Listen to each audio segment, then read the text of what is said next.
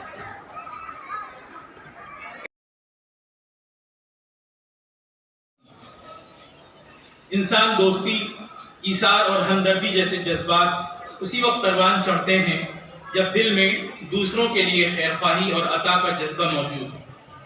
اللہ تعالیٰ نے قرآن کریم میں متعدد مقامات پر انفاق فی سبیل اللہ، صدقہ و خیرات اور سخی لوگوں کی عظمت کو بیان فرمایا اور ان کے لیے دنیا و آخرت میں بے پناہ اجر و ثواب کی خوشخبری دی ہے. اگر ہم سیرت طیبہ کا مطالعہ کریں تو ہمیں معلوم ہوتا ہے کہ نبی اکرم صلی اللہ علیہ وسلم کی زندگی سخاوت، فیاضی اور انفاق کی عملی تصویر تھی. آپ صلی اللہ علیہ وسلم نے ہمیشہ دوسروں کی ضروریات کو اپنی ذات پر ترجیح دی، حتیٰ کہ خود فاقہ کشی میں رہتے مگر سائل کو خالی ہاتھ نہ لوٹاتے.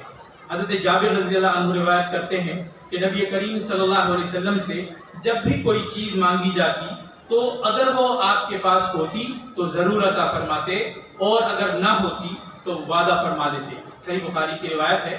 نبی کریم صلی اللہ علیہ وسلم کی سخاوت کا عالم ایک دوسری حدیث میں اس طرح بیان ہوا ہے. حضرت ابن عباس رضی اللہ تعالیٰ عنہ کی روایت ہے، رسول اللہ صلی اللہ علیہ وسلم سب سے زیادہ سخی تھے اور رمضان میں آپ کی سخاوت مزید بڑھ جاتی تھی. یہ وہ خوبصورت اوصاف ہیں جنہوں نے انسانی معاشرے کو عدل، مساوات اور ہمدردی کا گہوارہ بنایا. آپ صلی اللہ علیہ وسلم کی تعلیمات کا بنیادی مقصد یہی تھا کہ امت میں احساس ذمہ داری پیدا ہو اور ہر فرد دوسروں کی ضرورتوں کا خیال رکھے تاکہ ایک ایسا معاشرہ تشکیل پائے، ایک ایسی سوسائٹی وجود میں آئے جہاں بھوک، افلاس اور تنگ دستی کا خاتمہ ہو. سخاوت و فیاضی اور انفاق کے حوالے سے متعدد آیتیں قرآن پاک کی یہاں ہیں. مختلف عناوین کے تحت انفاق فی سبیل اللہ کی فضیلت کے تحت قرآن پاک میں اللہ تبارک و تعالیٰ نے سورہ آل عمران میں ارشاد فرمایا، الذین ينفقون فی الضراء والضراء والکاظمین الغیظ والعافین عن الناس واللہ یحب المحسنین. وہ لوگ جو خوشحالی اور تندرستی میں اللہ کی راہ میں خرچ کرتے ہیں اور غصہ ضبط کرنے والے اور لوگوں کو معاف کرنے والے ہیں، اللہ ایسا احسان کرنے والوں کو پسند فرماتا ہے. خرچ کرنے کی تعلق سے اللہ نے فرمایا، من ذا الذی یقرض اللہ قرضا حسنا، کون ہے جو اللہ کو اچھا قرض دے تاکہ وہ اس کے لیے اسے کئی گنا بڑھا دے اور اللہ کی تنگی اور کشادگی دیتا ہے اور تم سب اسی کی طرف لوٹائے جاؤ گے. سورہ منافقون کی ایک آیت میں اللہ فرماتا ہے، وَأَنفِقُوا مِمَّا رَزَقْنَاكُم مِّن قَبْلِ أَن يَأْتِيَ أَحَدَكُمُ الْمَوْتُ، اور جو کچھ ہم نے تمہیں دیا ہے اس میں سے خرچ کرو اس سے پہلے کہ تم میں سے کسی کو موت آ جائے اور وہ یہ کہے، اے میرے رب مجھے تھوڑی مہلت دے دے تاکہ میں صدقہ کروں اور نیک لوگوں میں شامل ہو جاؤں. انفاق کا بدلہ کیا ہے؟ اللہ نے فرمایا، مثل الذین ينفقون اموالهم فی سبیل اللہ کمثل حبہ، جو لوگ اپنے مال اللہ کی راہ میں خرچ کرتے ہیں ان کی مثال اس دانے کی مانند ہے جس سے 7 بالیاں اگتی ہیں اور ہر بالی میں 100 دانے ہوتے ہیں اور اللہ جس کے لیے چاہے بڑھا دے اور اللہ بڑی وسعت والا سب کچھ جاننے والا ہے. سورہ بقرہ کی آیت تھی اور متعدد آیتیں اس کے اندر رب العالمین نے یہاں ہم نے شامل کیا ہے. مال خرچ نہ کرنے والوں کی مذمت کے تحت قرآن میں سورہ توبہ میں یہ آیت آئی ہے، والذین یکنزون الذهب والفضة ولا ينفقونها في سبیل اللہ فبشرهم بعذاب علیم، اور جو لوگ سونا اور چاندی جمع کرتے ہیں اور اسے اللہ کی راہ میں خرچ نہیں کرتے انہیں دردناک عذاب کی خوشخبری دے دو. صدقہ کے حوالے سے ایک جگہ اللہ تعالیٰ نے ارشاد فرمایا، ان تبدوا الصدقات فنعما ہی، اگر تم صدقہ ظاہر کر کے دو تو یہ بھی اچھا ہے اور اگر تم اسے چھپا کر فقراء کو دو تو یہ تمہارے لیے زیادہ بہتر ہے اور یہ تمہارے کچھ گناہوں کا کفارہ بن جائے گا اور اللہ تمہارے اعمال سے باخبر ہے. اور پھر سورۃ البقرہ کی ایک آیت میں اللہ نے فرمایا، اور جو بھی تم خرچ کرو گے وہ تمہارے اپنے ہی فائدے کے لیے ہوگا اور تم صرف اللہ کی رضا کے لیے خرچ کرتے ہو اور جو بھی تم خرچ کرو گے وہ تمہیں پورا دے دیا جائے گا اور تم پر کوئی ظلم نہیں ہوگا. اور متعدد حدیث یہاں ہیں. اللہ کے نبی صلی اللہ علیہ وسلم کی روایت صحیح بخاری میں آئی ہے، صدقہ مال میں کمی نہیں کرتا. صحیح مسلم کی روایت ہے، ما نقص صدقۃ من مال وما زاد اللہ عبدا بعفو الا عزا. اللہ نبی پاک صلی اللہ علیہ وسلم کی روایت ہے صدقہ مال میں کمی نہیں کرتا، اور جو معاف کرتا ہے اللہ اسے عزت عطا کرتا ہے، اور جو اللہ کے لیے تواضع اختیار کرتا ہے اللہ اسے بلند فرماتا ہے۔ اور نبی کریم صلی اللہ علیہ وسلم کا ایک ارشاد ہے، ان ابی ہریرہ رضی اللہ تعالی عنہ ان رسول اللہ صلی اللہ علیہ وسلم قال ان اللہ کریم یحب الکرم ویحب معالی الاخلاق۔ حضرت ابو ہریرہ رضی اللہ عنہ روایت کرتے ہیں کہ رسول اللہ صلی اللہ علیہ وسلم نے فرمایا بے شک اللہ کریم ہے اور سخاوت کو پسند کرتا ہے، اور اعلیٰ اخلاق کو پسند کرتا ہے، اور گھٹیا اخلاق سے نفرت کرتا ہے۔ اور پھر ایک جگہ فرمایا، صحیح بخاری صحیح مسلم دونوں میں یہ روایت ہے، اتقوا النار ولو بشق تمرہ فمن لم یجد فبکلمۃ طیبہ، جہنم کی آگ سے بچو کھجور کے ایک ٹکڑے کے ذریعے صدقہ کر کے، اور اگر وہ بھی نہ ملے تو اچھی بات کہہ کے۔ ایک جگہ عن ابی ہریرہ قال قال رسول اللہ صلی اللہ علیہ وسلم السخی قریب من اللہ قریب من الناس قریب من الجنہ بعید من النار والبخیل بعید من اللہ بعید من الناس بعید من الجنہ قریب من النار۔ سنن الترمذی کی روایت ہے، حضرت ابو ہریرہ رضی اللہ عنہ فرماتے ہیں کہ رسول اللہ صلی اللہ علیہ وسلم نے فرمایا سخی شخص اللہ کے قریب ہوتا ہے، لوگوں کے قریب ہوتا ہے، جنت کے قریب ہوتا ہے اور جہنم سے دور ہوتا ہے، جبکہ بخیل اللہ سے دور ہوتا ہے، لوگوں سے دور ہوتا ہے، جنت سے دور ہوتا ہے اور جہنم کے قریب ہوتا ہے۔ لیکن بیچ میں کافی وقفہ ہو گیا، اور پچھلے دنوں رسول اللہ صلی اللہ علیہ وسلم کی سیرت کے حوالے سے بہت الٹی سیدھی باتیں اور اعتراضات دنیا کے سامنے آئے ہیں، تو اسی تناظر میں رسول رحمت کانفرنس کا یہ مبارک ہو گیا۔ کہ آپ تشریف لائیں اور